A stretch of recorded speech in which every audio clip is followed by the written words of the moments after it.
If you're eating, enjoy your meal. I wish you a good day, that everything goes well, and enjoy the video. Get comfortable and pay attention to this story. Welcome to This Explainer.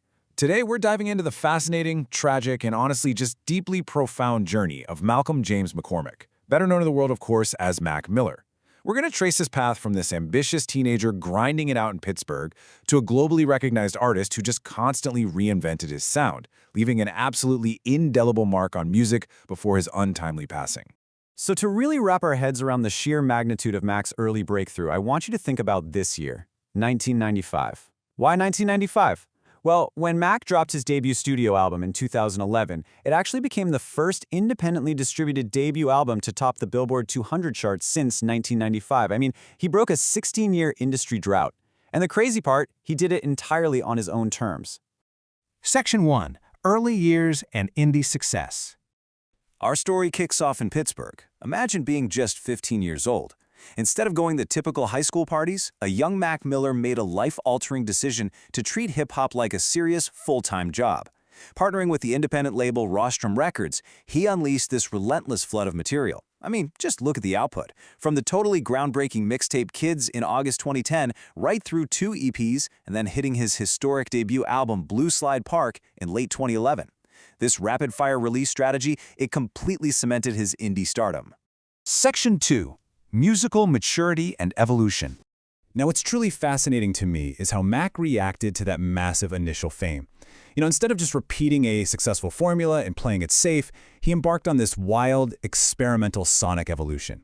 He totally shed his early frat rap reputation, which, was heavily focused on partying and chasing fame, and stepped into some incredibly complex territory. By the time he dropped albums like The Divine Feminine and the Grammy-nominated Swimming, he was heavily weaving funk, R&B, and jazz rap right into these deeply introspective tracks. It was a complete 180. And he didn't stop there. He actually explored completely different genres through alter egos. He produced tracks under the name Larry Fisherman, and get this, created a surprisingly smooth lounge singer persona named Larry Lovestein. Driven by what he called a random fantasy of being a 70-year-old lounge jazz singer, he actually released a jazz EP called You back in 2012.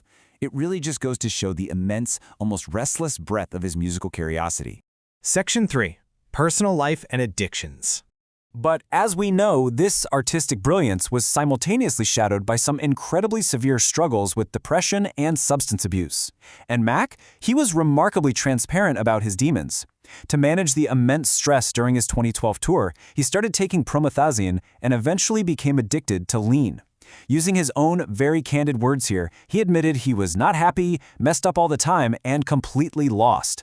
It was an addiction that took a massive toll on his relationships and his physical health. So the really crucial point to grasp here is just how dark his internal world had actually become.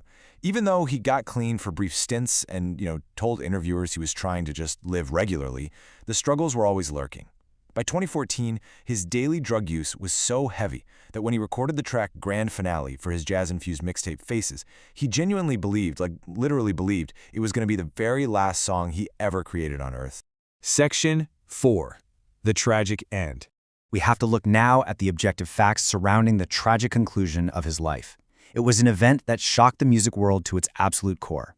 On September 7, 2018, in Studio City, California, Mac Miller's personal assistant found him unresponsive.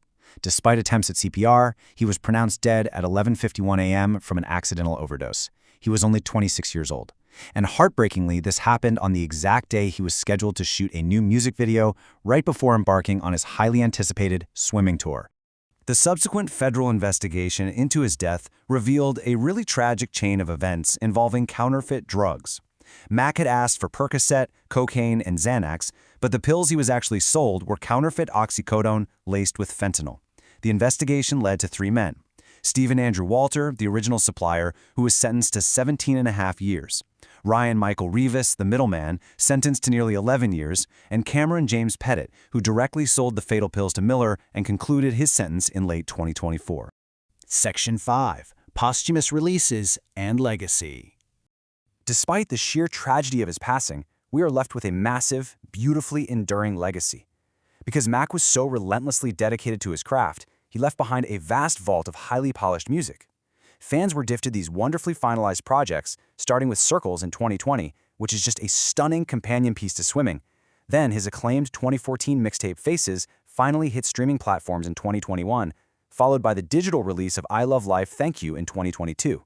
And extending his legacy even further, the album Balloonerism, which was actually pre-recorded way back in 2014, was finalized for release in 2025.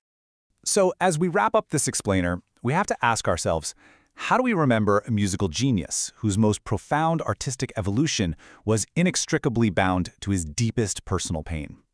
Mac Miller was an artist who literally grew up through his music. He documented every dizzying high and every terrifying low for the whole world to hear. I highly encourage you to go explore his discography and experience his incredible, ever-evolving journey for yourself. Thanks for joining me on this explainer.